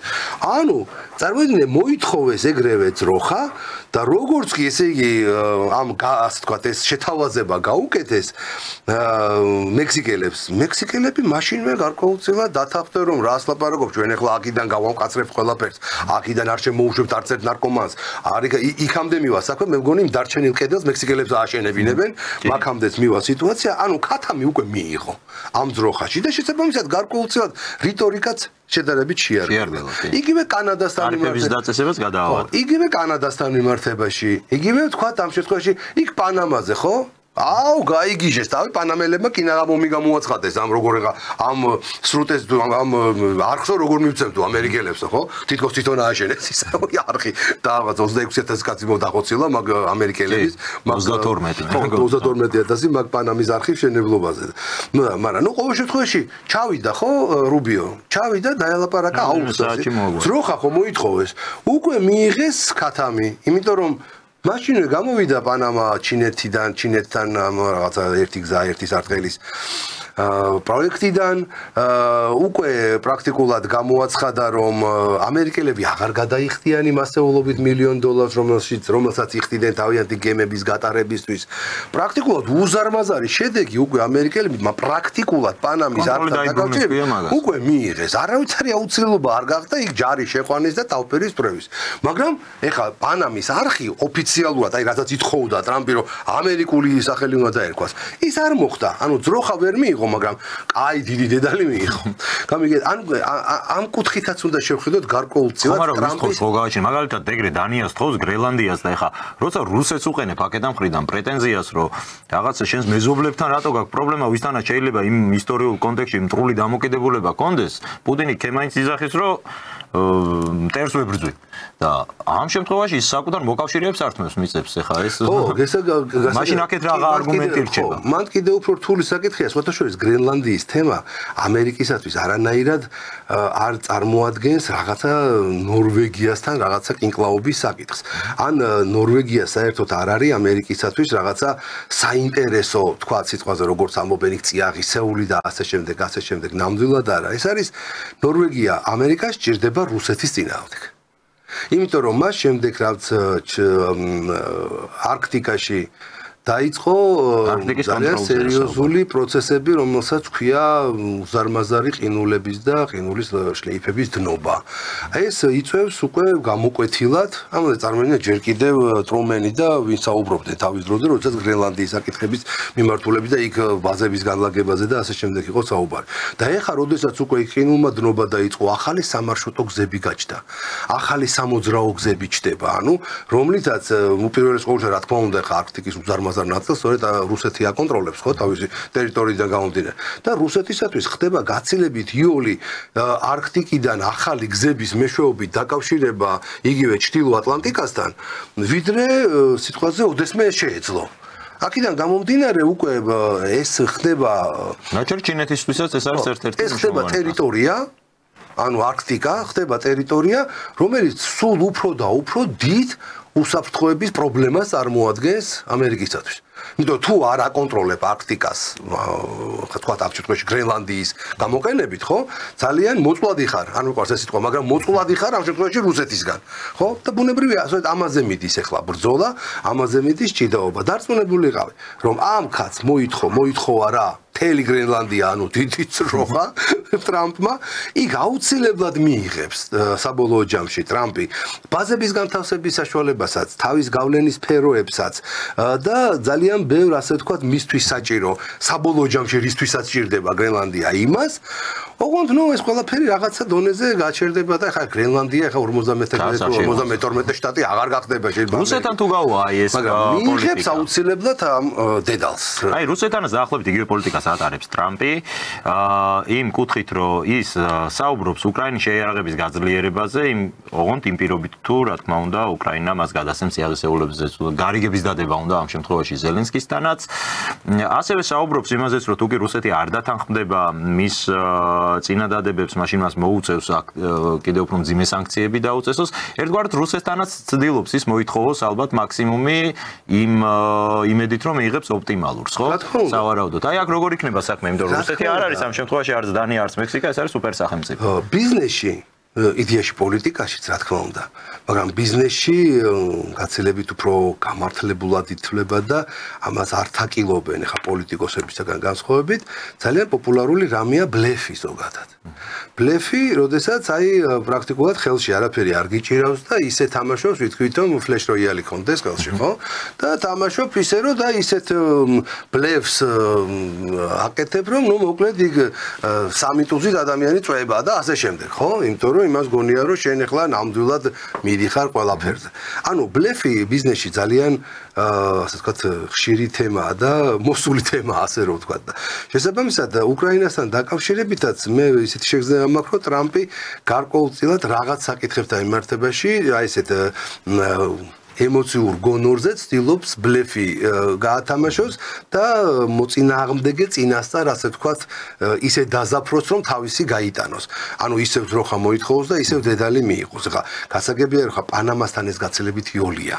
თუნდაც ნორვეგიასთან გაცილებით იოლია ეს ხო და მექსიკასთანაც და კანადასთანაც მაგრამ ხა რუსეთის სხვა თემაა ხო რუსეთთან ახლა ასეთ შემთხვევაში რუბიო ჩავიდეს და მისთვის სასურველი საკითხები უბრალოდ ესე დაალაგოს არ გამოვა იმიტომ რომ რუსეთია ბოლოს და ბოლოს რომელიც ახლა ძალიან სერიოზულ წინსვლებს და წარმატებებს აღწევს ფრონტზე და სულაც არაპირებს რაღაცის დათმობას პირიქით გამოკვეთილად საუბრობენ იმაზე რომ აი რუსეთის ინტერესები როგორ დაალაგდება იმის მიხედვით წამოვათ მოლაპარაკებებზე ეხლა შეხედე უკრაინის ომის დამთავრება ტრამპისათვის არის გარდაუვალი აუცილებლობა.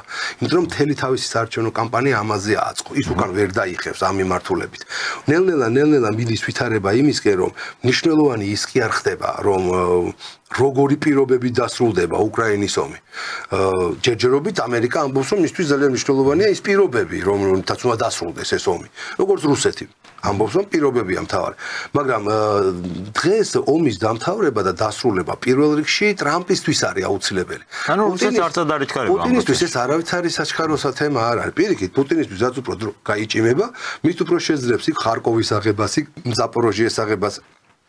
ეგება და იქ ოდესისკენაც დაიჭირა. მით უმეტეს რომ ეს მოვლენები ალბათ უკრაინული არმიის სულისკვეთებაზე წახდნენ გავლენას. რა თქმა უნდა, მით უმეტეს უკვე რომ პრაქტიკულად იმ არმიიდან არაფერი აღარ რჩება უკვე და ზაფხულისთვის თვითონ ამობენ რომ ჩამოგვეშლება მთლიანად მთელი არმიას და მთელი ფრონტი, თუ ეხლა არ გავაჩერეთ ეს ომიო, ხო? და ისეთი სისწრაფით მიდიან უკვე შეტევებს, რომ ყოველ დღე ახალ დიდ ქალაქს იღებენ, ხო? უკვე სოფლებზე აღარ არის საუბარი. და რაღაცას 4 თუ 5 კილომეტრია დნეპროპეტროვსკის ოლქამდე დარჩენილი და იქ კიდე არც ერთი, ასე ვთქვათ, შემაკავებელი დავდაცვის ზღუდე აღარ არის უკვე. მთელი ტრამალებია, რომელსაც ისე გაირბენეს ამ დღეში როგორც არაფერი, ხო? აქედან გამომდინარე, რუსებს არცად არ ეჩქარებათ, ამერიკელებს ეჩქარებათ, იმიტომ რომ დანაპირებია გაკეთებული, ამით მოვიდა საერთოდ ტრამპი, ამით უპირისპირდებოდა ის ბაიდენს. ეხლა მალე ამიტომაც ვამბობ, რომ ტრამპს ეხლა აქვს გარკვეულწილად ამ ბლეფის იმედი. სადამდე გაკაჩავს მისი ეს ბლეფი და იქ მოქმედებს თუ არა, ითამაშებს თუ არა ეს ბლეფი. ცოტა ეჭვმებარება, იმიტომ რომ აქ ისეთი ასე ვთქვათ, გამობრძმედილი კგბ-შნიკიზის ხელისუფლების სადავეში, რომ დარწმუნებული ვარ, ეხლა არც ისე იური ხდება ეგ მოტყუება.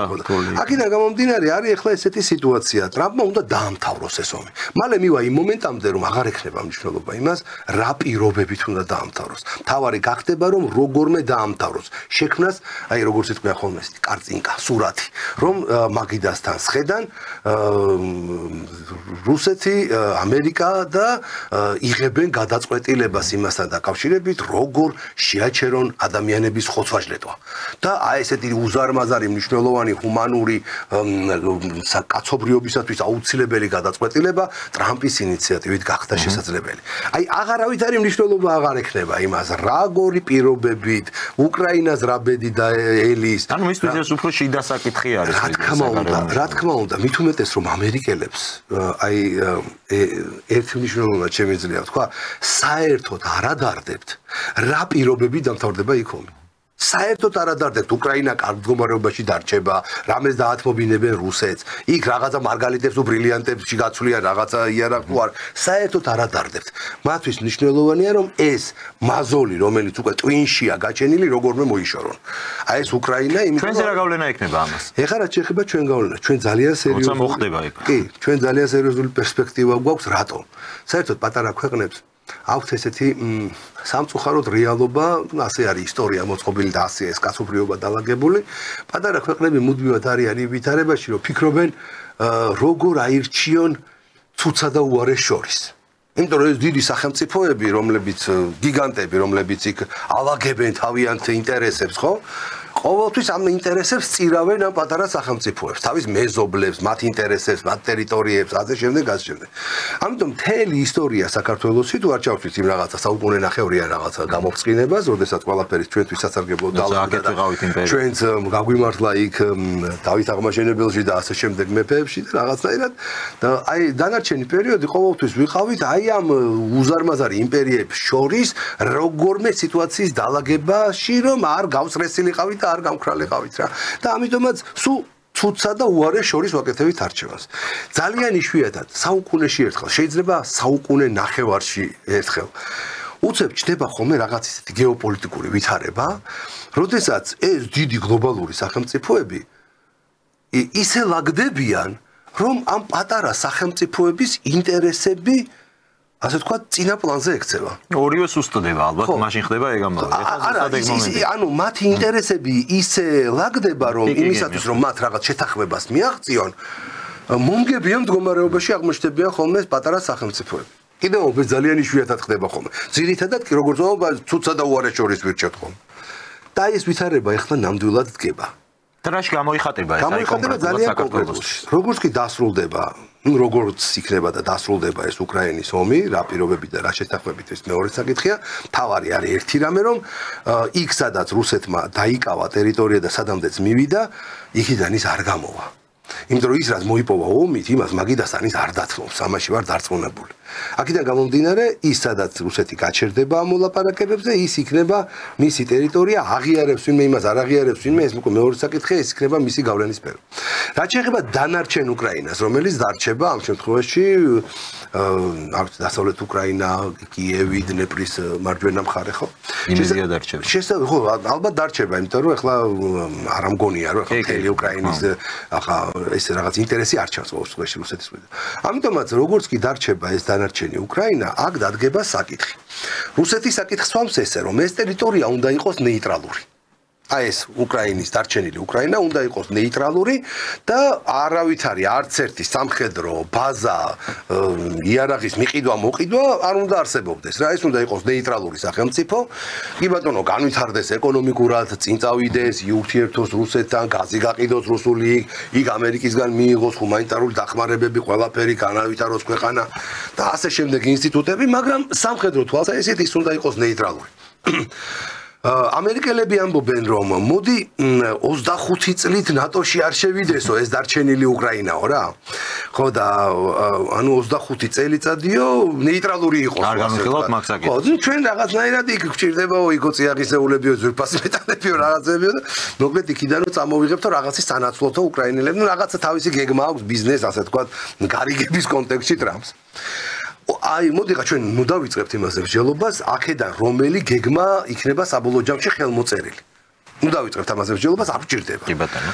დაუშვათ რომ ან ერთმა ან მეორე ვარიანტმა ნუ საბოლოო ჯამში ან ერთი ან მეორე ვარიანტი გავა ხო ან რაღაცა საშუალო მოძებნია ხო შუალედს როგორაც სულ ტრამპის თემა რომ ასე თქვა აღმოჩნდეს გამარჯვებული და 25 წლით უკრაინამ ვარი თქვას ნატოზე რა პროცესები ჭირდება რა მოყვება ამას მეორე დღესვე დადგება საკითხი რომ უკრაინა რომ წერია იქ 2008 წლის ბუხარესტის სამიტის რეზოლუციაში რომ უკრაინა გახდება ნატოს წევრი ქვეყანა ეს ჩანაწერი ხომ აღარ შეიძლება არსებობდეს მარტო უკრაინაზე არ წერია იქ ხო მაგ კი ბატონო ანუ ყველა შემთხვევაში ეს ჩანაწერი ნატოს ბუხარესტის სამიტის ასე თქვათ რეზოლუციიდან უნდა ამოვიდეს დეზავუირება თუ რაღაცა უნდა მოუვიდეს მოკლედ იმას და ეს ჩანაწერი უნდა გაუქმდეს იმიტომ რომ უკრაინა 25 წელი მინიმუმ ხო ტრამპის ვარიანტი და რუსეთის ვარიანტი სამუდამოდ უნდა იყოს ნეიტრალური ეს უნდა ამოვიდეს იქვე გვერდზე წერია საქართველოს ანუ უკრაინა და საქართველო გახდებიან ნატოს წევრი ქვეყნები მე ძალიან სერიოზული ეჭვი მაქვს რომ საქართველოს იმ ჩანაწერში აღარავინ დატოვებს და არა მარტო საქართველოს უცებ აღმოჩნდება რომ ზუსტად იგივე პოლიტიკური რეჟიმი რაც ამ შემთხვევაში დარჩენილ უკრაინასთან მიმართებაში განხორციელდება ანუ ნეიტრალური კონტექსტის თვალსაზრისით გავრცელდება როგორც მოლდოვაზე ისე საქართველოს და არ გამოვრიცხავს შეიძლება მაგ მიმართულებით საუბრები დაიწყოს კავკასიის სხვა ქვეყნებთან მიმართებაშიც ნუ ეს ჯერჯერობით თეორიული თემა აქედან გამომდინარე მე დარწმუნებული ვარ რომ ეს არის ის პერსპექტივა რომელიც ჩვენს ქვეყანას მიცემს აი მართლა რეალურად გრძელვადიან ისეთ მშვიდობას და სტაბილურობას რომ 10%-იანი ეკონომიკური ზრდა იქნება მონაგონი იმასთან შედარებით რა პერსპექტივები ჩვენ შეიძლება ქვეყანამ ეკონომიკური განვითარების და კეთილდღეობის განვითარების თვალსაზრისით მივიღოთ ხო გეუბნებით ეს არის ამ შემთხვევაში წარმოიდგინეთ აქამდე სულ ვართ ხოლმე და ყველანი არიან იმ მდგომარეობაში რომ პატარა ბეგეგა ცდილობს რომ როგორმე დათვა და მგელმა არ შეჭამოს და ხან ერთთან ალაგებს თემას და შენ შემოგელი არ შემჭამო ხან მეორესთან ხან ვიღაც გიჟი გადარეული პრეზიდენტი ყავს თუ მე პატრონი ყავს ამ ბეგეგას და შეენცობა იმ დათვს და ის დაამტრევს თაყვანს და ასე შემდეგ მაგრამ ხოშხოში ბუნებრივია ბეგეგამ რაც უნდა იძახოს რომ ეხლა ნუ შემჭამთო მეო დათვს ეს არაფერს არ უშველის იმ ბეგეგას არცული სამწუხაროდ ბეგეგას არაფერს ასე ვქოთ მის მომავალს ხო და აქედან გამომდინარე როდესაც დათვი და მგელი გადაწყვეტენ რომ მეგობრებო მოდით ეს ბეგეგა ეხლა ცოცხალი გვჭირდება, ჯამრთელი გვჭირდება, კარგად ყოფი გვჭირდება და იმიტომ რომ მე რო შევჭამო შენ მეჩხუბები, მე შენ რო შეჭამო მე გეჩხუბები. ამიტომ მოდი, აი ეს ბეგეგა არ შევჭამოთ. ეს ბეგეგა იყოს ჯამრთელი, წარმატებული. ძალიან კარგია, თუმცა ეს შემთხვევაში აი მხოლოდ ეს არის რეალური ნეიტრალიტეტი. ხო, როდესაც ისინი თანხმდებიან, რომ ნეიტრალური ვართ, ჩვენ რამდენიც არ უნდა ვიცით, როდესაც ლაპარაკობთ რომ ნეიტრალიტეტზე რომ საუბრობ და რას ლაპარაკობ, იქ ნოე ჟორდანიამ ხო გამოაცხადა ნეიტრალიტეტი კიდევ ამბობ, ბეკეკამ რომ გამოაცხადა ნეიტრალიტეტი. იმ ნეიტრალიტეტს გადააყლაპებენ თივასთან თუ ბალახთან ერთად. მაგრამ როდესაც დათვიდან გელი შეთანხმდება რომ ეს უნდა იყოს კარგად ჯამთელად, ცოცხლად და გვჭირდება იმისათვის რომ ყველაფერს დავიდამართ რომ ჩვენ შორის ბუფერული ზონა იყოს. ხო? ბუფერული ზონა იყოს, არ ჩემი არ შენი. აი ამ შემთხვევაში ბეკეკაზე ბედნიერი აღარავინ აღარ არის დედამიწის ზურგზე და კი, თუმცა ბეკეკას ამ შემთხვევაში კონსტიტუციაში უწერია ისეთი რაღაცები, რომ სავარაუდოდ ეგეც იქნება შესაძლებელი ბუხარესტის ჩანაწერთან ერთად. ნახოთ ამ საკმაოდ საინტერესო საკითხია და მე მაინც საბოლოო ჯამში ვფიქრობ რომ თუ ეს გადაწყვეტილება იქნება მიღებული აი ეს და ალბათ საბოლოო ჯამში სხვანაირად უბრალოდ ვერ ხვდები როგორ უნდა იყოს და როგორ უნდა დამთავრდეს ეს ომი. მაშინ არ დამთავრდება ტრამპი იტყვის ვარ თავის დანაპირებზე გააგრძელებს ამ სიგიჟეს, რაღაცა ძალიან მithumetes როდესაც უკვე უკრაინის ტერიტორიებში აქვს უკვე ამ შემთხვევაში ყველას და ძალიან ბევრი სხვა საკითხებია მოსაგვარებელი ხაზას სექტორი აღწენენ შენაგერ ეგვიპტეში არიან გადასასახლებელი 2 მილიონი პალესტინელი და იქ რაღაც რივიერა უნდა გაკეთდეს. ამიტომ დარწმუნებული ვარ რომ ამ მიმართულებით ძალიან დიდია იმისი პერსპექტივა რომ პროცესები ესე წარიმართოს და ეხლა შეხედე ჩვენ უბრალოდ აღმოჩნდებით აი იმ სწორედ საუკუნოვან ორსაუკუნოვან გამონაკლისში როდესაც მივიღებთ ამ რეალობას. მაგრამ დგას საკითხი იმისა, რომ ჩვენ გვჭირდება კონსტიტუციის ცვლილების განხორციელება. მე ვფიქრობ, რომ ასეთი გადაწყვეტილების შემდეგ ის ჩვენი რადიკალი მეგობრები კიდევ ერთ ძალიან სერიოზულ დამატებით мотиваციას შეიძენენ შემობრძანდნენ პარლამენტში და საკონსტიტუციო ცვლილებით შეცვალონ ის მუხლი, რომელიც საბოლოო ჯამში ჩვენი ქვეყნის რის გამოც თავსიკლავენ ახლა ქუჩაში რა ხდება. რა თქმა უნდა, გრძელ ვადიან მშვიდობას, თავისუფლებას და განვითარებას შეუწყობს ხელს და ამას გააკეთებენ არა იმიტომ, რომ ამის გაკეთებას მათი ეროვნული ქართული ცნობიერება შეუწყობს ხელს, არა. ამას გააკეთებენ მხოლოდ იმიტომ, რომ მათ დაავალებენ, რომ იმისათვის, რომ ეს მსოფლიო დონეზე მიღებული გადაწყვეტილება რეალიზდეს საქართველოში, თქვენ უნდა შეეცხრეთ ახლა პარლამენტში, იქ დაასხდეთ და რასაც გეტყვით, იმას უნდა დააჭიროთ ხელი, იმიტომ რომ ქვეყანას არაფერი შემაფერხებელი არ ქონდეს. ამ სურათს ნახავ ბატონო გიორგი. ოშხოში ხა ეს ძალიან ვიცი რა არის? კი, არა, გეთანხმები რომ ყველაზე რეალისტური ეგ ჩანს. როდესაც მე ამაზე ვსაუბრობდი შარშან, აი ყველას ეგონა რომ ძალიან ესეც ზღაპარს ხვებოდი რა, რომელიც იქნებოდა რაღაცა აი არარსებული და შეუძლებელი. მაგრამ ყოველი დღე ამ ზღაპარს ხდის რეალობას და გუში როდესაც გავიგე რომ ტრამპი და პუტინი ბოლოს ტელეფონით ერთმანეთს დაუკავშირდნენ და ზუსტად ის გზავნილი გააჟღერეს, რაც უნდა გაეჟღერებინათ, რომ არც ერთს არ უნდა ომი და უნდა ამ ხალხის მკვლელობაში აჩერონ, ხო? ეს უკვე იმას ნიშნავს, რომ ძალიან ახლოს არის უკვე პერსონალური პირადი შეხვედრა და პირადი შეხვედრა როდესაც ხდება ასეთ ფიგურებს შორის იქ წინასწარ უნდა იყოს მოგვარებული. იმიტომ რომ ისინი ხვდებიან მხოლოდ იმისათვის, რომ ხელი ჩამოართვას, სურათები გადაეყონ და რაღაცებს ხელი მოაწერონ. და მთელ სოფლიოს დაანახავ, რომ შედგა. იმიტომ რომ იქ თუ წინასწარ მოლაპარაკებები არ არის და შეთანხმებები არ არის, არავინ ასეთ შეხვედრას არ დაგიხდება. დიდი მადლობა ბატონო გიორგი, ძალიან საინტერესო საუბარი გამოგვივიდა და ვფიქრობ, ყველაფერი შევეხეთ, რაც ბოლო პერიოდში არის ჩვენ ქვეყანაში აქტუალური. მადლობას გადაგიხდით და წარმატებებს გისურვებთ. შეგახსენებთ, რომ მედია პოლიტიკის ექსპერტი ბატონი გიორგი ახვლედიანი იყო ჩვენი გადაცემის სტუმარი. იმედი მაქვს მოგეწონათ ჩვენი საუბარი. მე 4 შაბათამდე დაგემშვიდობებით, კარგად ვსანდებოდეთ.